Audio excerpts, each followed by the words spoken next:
What's going on, guys? Hope you're having a fantastic day. Today we're going to be doing a brake and rotor swap on my Taylor right here. So I already got one done right here, and it's looking good, but then I still have to do the rears and then the other side.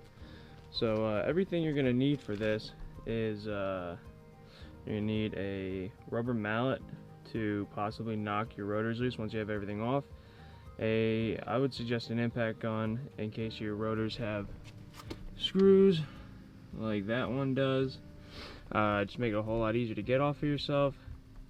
Zip ties and snips for when you need to hang your caliper. I hung it by this fork right here.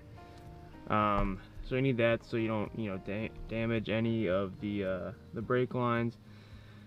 Then some like brake cleaner or this like parts cleaner stuff. It works really good, dries fast. Medium strength thread locker. It's like this red tube is blue. And then also need brake parts lubricant. You need something that's like a silicone base because you're gonna be dealing with a lot of these let me see if I can get in here. A lot of these like rubbers right there and other lubricants will damage it. Then you also need some PB blaster for some of those cruddy bolts, a clamp, and that is to compress the piston inside of the caliper when you're done. And then you also need a torque wrench. I went with a 1/2 inch ratchet, and then a 1/2 inch breaker bar, and then you just need a 17mm socket. So the first step, you gotta crack these two bolts. They're the slide pins. So those kind of compress the brake pads and everything.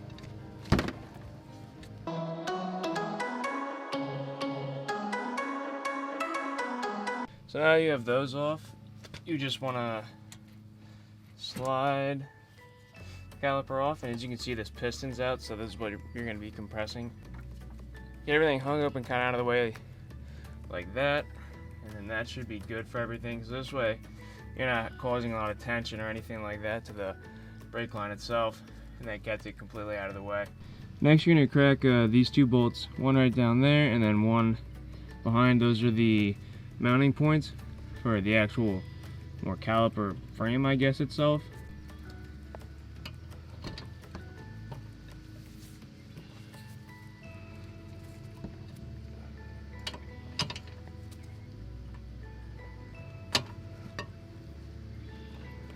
So you're actually gonna just slide these things out. There's nothing really holding them in. They just kind of press fit into place with these little brackets. Then try and get the other side one-handed. Might not really work, but we'll see. There we go. Got that one out. These don't look too bad, but I've been feeling a little bit of a wobble when I'm braking. So I think the rotors feel pretty gouged, so that could be a very big problem. Look pretty warped too, so I think that'll take care of the issue. So I just got those last two bolts out, so this should just go ahead and pull on out.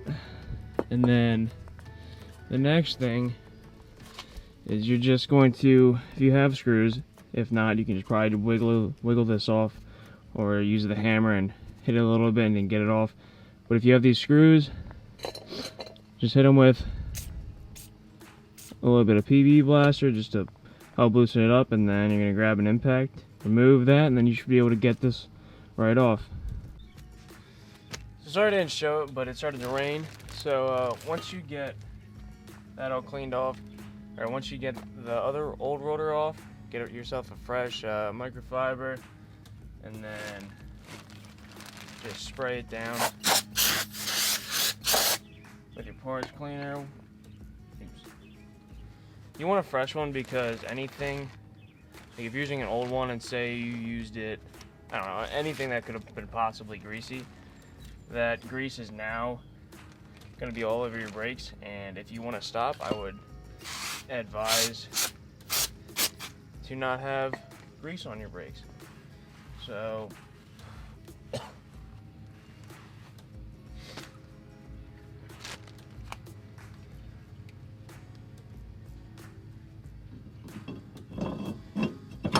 quick, get that all lined up.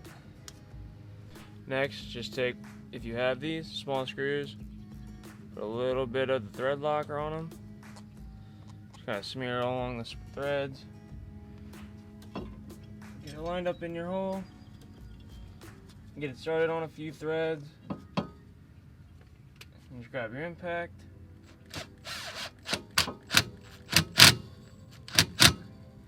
And get everything snugged up. So now you're pretty much just gonna do everything you just did, but in reverse. Trying to knock these free a little bit of rust. But you're just gonna throw your bracket back down, then grab your 2 bolts, throw some thread locker on them.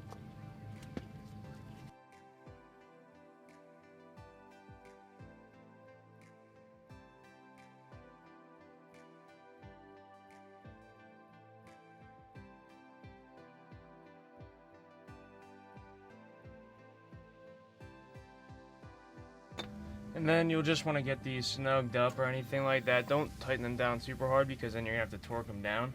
Next thing is, just be throwing in your brake pads then, your new ones, with nice thick boys.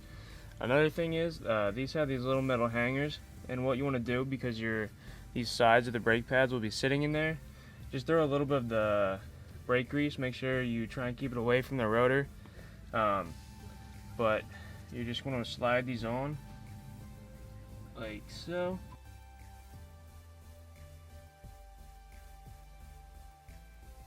And make sure to pay attention when you're putting in your brake pads, your new brake pads. Pay attention like what your old ones were, because in this case, this one has a little hanger or clip or something like that, and this goes on the back side. So if you don't pay attention to that, you could get confused or mix them up or anything like that. And this one's a little trickier to get in, but we just got that one in there. And next, I'm going to show you how to compress the piston inside the caliper itself.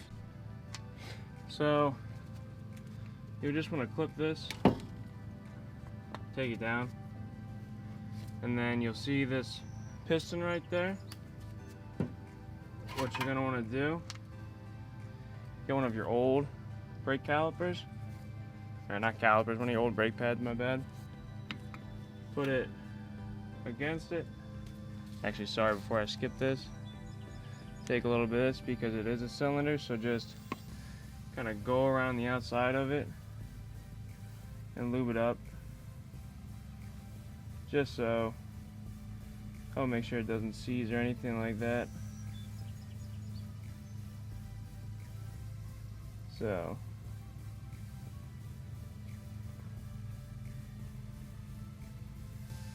honestly, that's probably pretty good. But so yeah, just put this in backwards so you don't have any splits or anything. Throw it in backwards.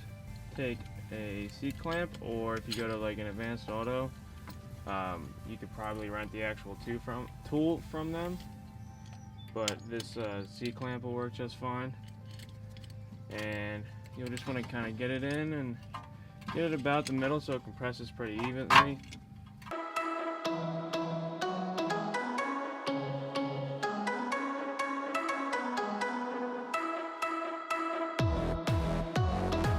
It'll kind of bottom out. You'll just feel it stop going, and you can see it compared to what it was before.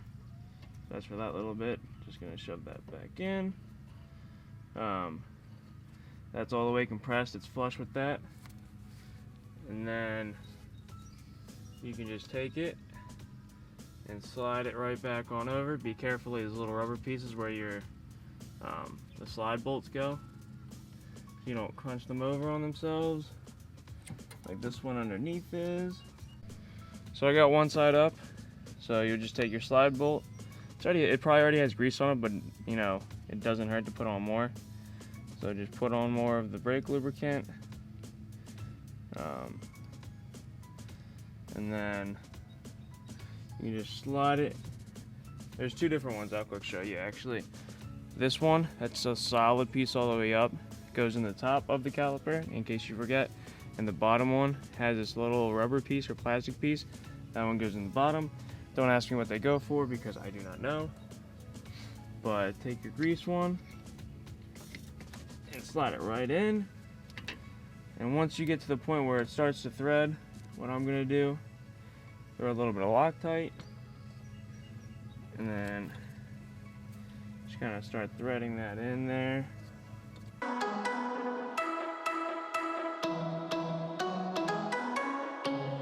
That's pretty snugged up right there. So we're just gonna wipe the excess grease away. And then do the same thing underneath. Make sure this rubber piece isn't collapsed or anything. But like I said, just lather it up. And go ahead and slide it in. And then it'll start to lock.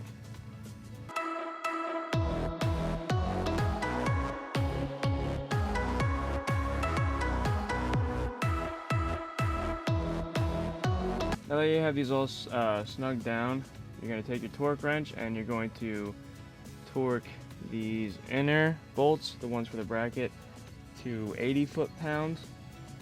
And then you're going to want to torque these ones, the caliper, the slide pins, to 26 foot-pounds.